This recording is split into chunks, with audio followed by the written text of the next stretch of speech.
I found something really cool in 2 that I got stuck on for hours. Was it Queen's Blood? It was Queen's Blood. Yes.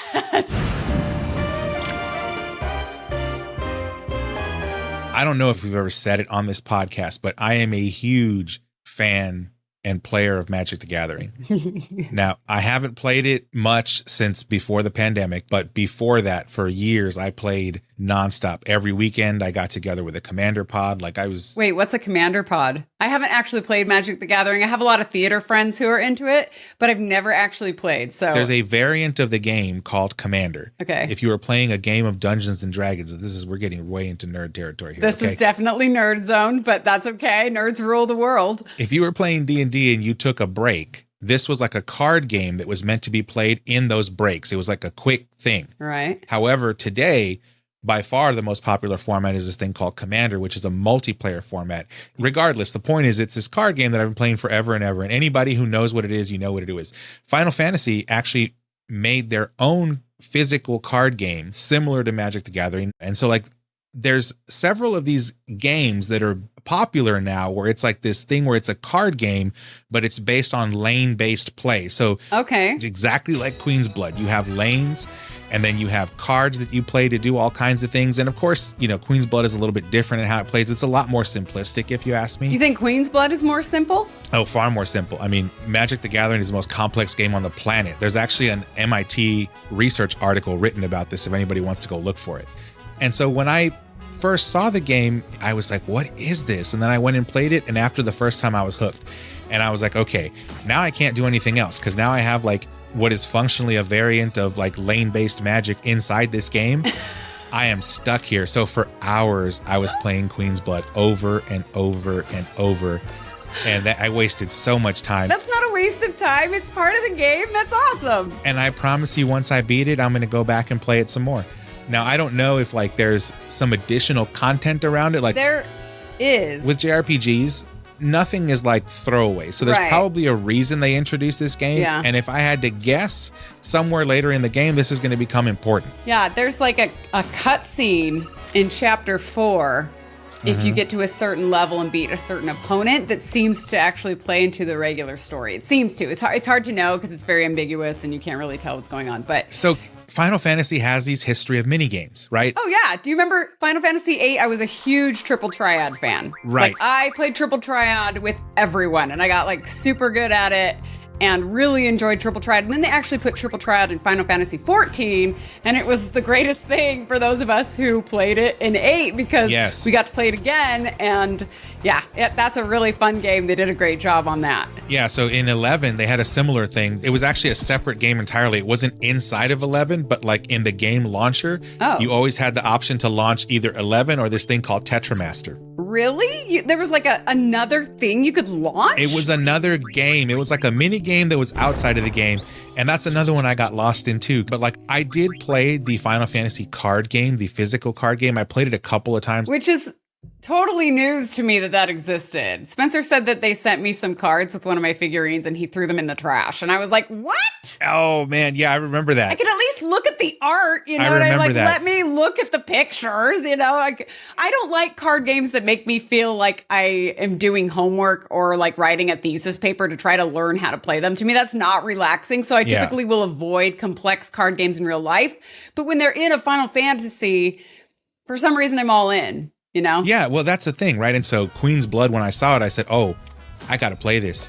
And I love it. It's so awesome. And I know even though I've played it for hours and hours, because of where I am in the game and because of the cards that are available to you, I know that I haven't even scratched the surface of this thing yet. Yeah, well, you're only in the beginning of chapter 4, so you have quite a bit. But I noticed when I was kind of poking around that you have the ability to custom build decks, which means 6 of them. You're going to be acquiring a lot more cards. So I was like, wow, if they actually delivered on this the way I'm hoping they did, that may be more of a important game to me than the actual 7 Rebirth is. Oh my gosh. Just because of who I am. I'm sure that there's some of our viewers are going to be like, yes, exactly. And there's going to be some of them that are like, what are you talking about? It's a stupid mini game.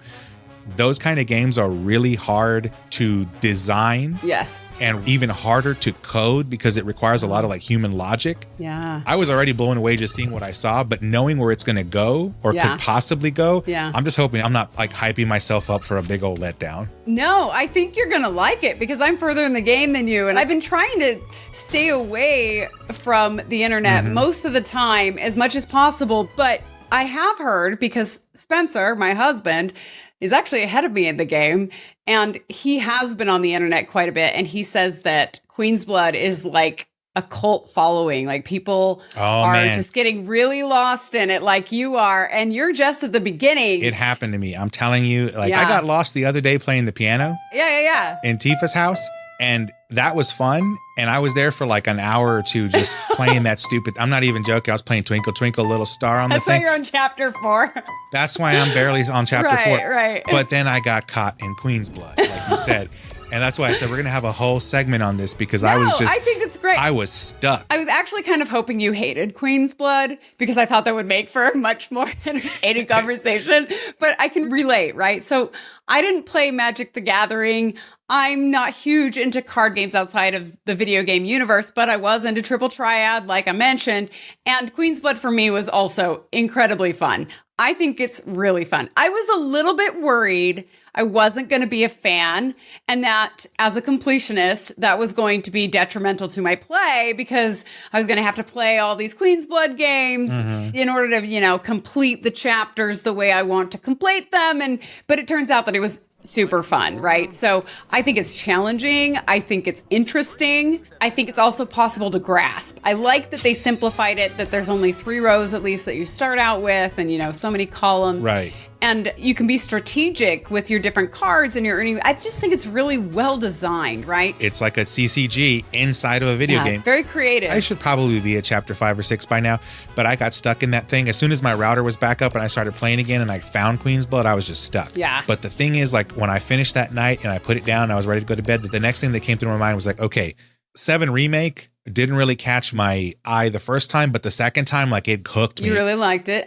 I get into 7 Rebirth. And Queen's Blood got me from like chapter 2, but what are they going to deliver in the 3rd installment? Like, oh, I know. How are they going to top this? Right? Like you're coming out of the gate strong at the beginning of Rebirth, as far as I'm concerned. Well, they might keep Queen's Blood around. Who knows? I'm curious about that actually. If they'll continue it, or if they'll try to do something totally different, or if they'll try to they'll probably just try to mix it up and make it like a different kind of rendition or something. Yeah. Depending on how popular it is. I would hope they like do something really cool with it. Like you have to play it against a boss. Oh.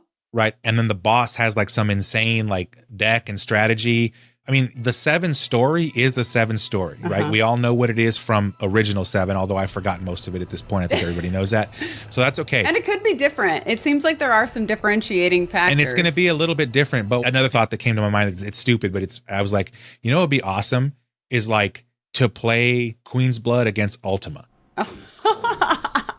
I don't think that would be worth his time. I cannot see him. No, but like that would be. Plus, he's got 4 arms. I feel like there's some kind of advantage that he has. Right, but that would be cool, like to have something like that where they like it's not just a mini game, but they incorporate it into like if you want to beat a certain boss or something, this boss is like a Queen's Blood champion or whatever, and you have to beat the person. And I realized for like there are some people who are like, no way. Yeah. I don't want that. I don't even want to touch the mini games. I'm sure there are people who saw that and ran, right? Like I get it. But like for me, now I'm totally fine if like it ends up being like, what is his name? Chadwick or Chadley or whatever. Chadley. You do remember me, don't you? This annoying kid. The hell's this weirdo doing here? If it's something like that where you go into like the virtual simulator and you get to play against all these like, it's like a walled off thing, but it's like its own adventure.